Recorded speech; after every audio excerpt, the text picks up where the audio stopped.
Jersey Shore is about to take a step back in time when 200 vintage cars and motorcycles gather on the beach for the 10th running of the Race of Gentlemen. Dana Jacobson has a preview. Revving engines, spinning sand, unbridled enthusiasm. This is the Race of Gentlemen. This is art. It's an art exhibit. This is art. So it's a moving art exhibit. It's living history. It's beautiful, but it is chaos. Good morning, everybody. Welcome to the races. Mel Stoltz founded the race, better known by its acronym TROG, and after 10 years is still in the driver's seat. When I got involved in cars, it was, you go to a car show. I thought it was awful strange that my favorite part was going to and leaving the event. And it was the driving. It was a thing that was boiling inside my brain of like, how do I create an event that actually moves? Yeah. But the true inspiration for TROG came from a book Stoltz was reading about 1920s racing, King of the Boards, The Life and Times of Jimmy Murphy.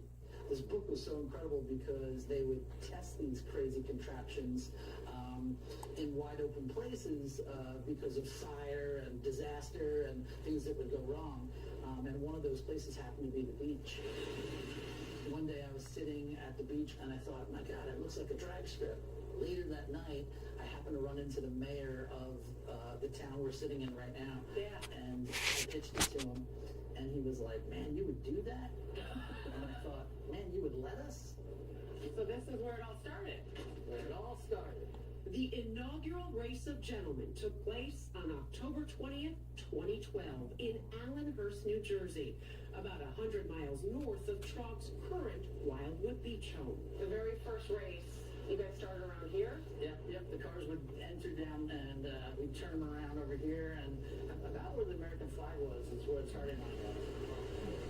Just like today, the waves were peeling, the surfers were out, and this was just lined with cars and bikes. That was your vision. Yeah, it's still mind-boggling that it all happened and it still happens. Yeah. It's kind of kooky. A total of 30 cars and bikes rode onto the beach that day, all dating back to the late 1920s or early 30s. While the vintages have expanded a little, the field's blown up, with about 200 taking part and even more submitting for entry.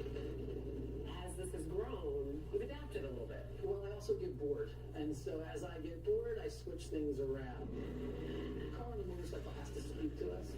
We like to pick cars that look like the early days of the racing that inspired us. And then we encourage guys to not bring back the same car and to continue modifying it, and to continue making it faster or cooler or anything that they can do with it. You see it? I see it. For Mark Lease, TROG is a family affair, working on his 1929 Indian motorcycle with his 2 daughters. And the whole family making the trip from Southern California to the Jersey Shore to get the bike on the beach. I've had this bike probably about 10 years now. I got it from a family that lives locally here in Los Angeles. Was it specifically, I want to use it in the Race of Gentlemen? Not at all. Not at all. Really? In fact, I have to say they probably weren't too happy about that decision. They wanted me to keep it the way it was, like you would see in a museum. And for me, after discovering the Race of Gentlemen, I was like, oh my gosh, I need to fix this bike and try to get into this race. This bike has to be seen. Yeah, that's what these bikes are for, And to be raced. This one, over 90 years old, but still pushing 90 in the sand. What's it like on this bike on the beach in Wildwood? It's heaven, man. It's beautiful.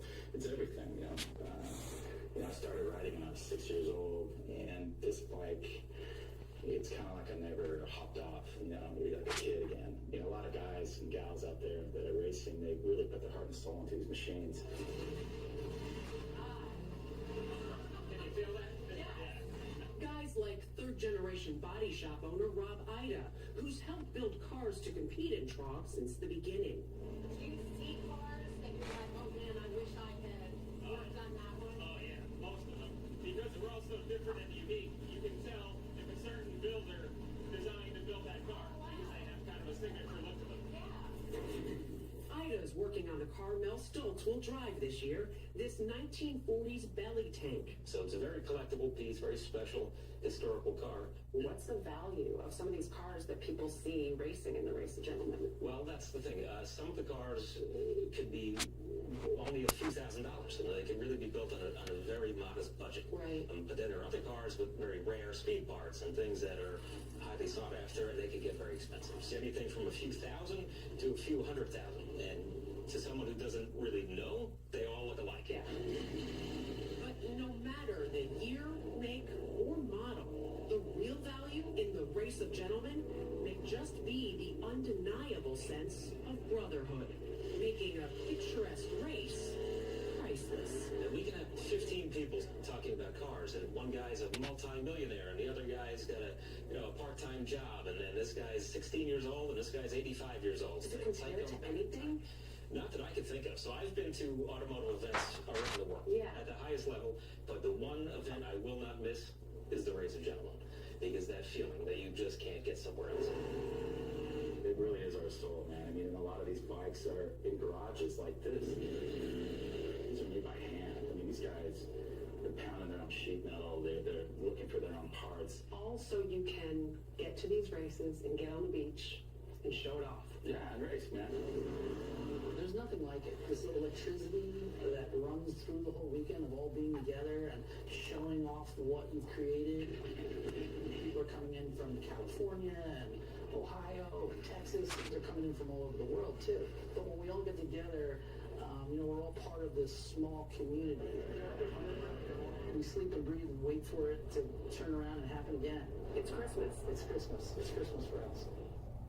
That was Dana Jacobson, and this is the CBS Overnight News.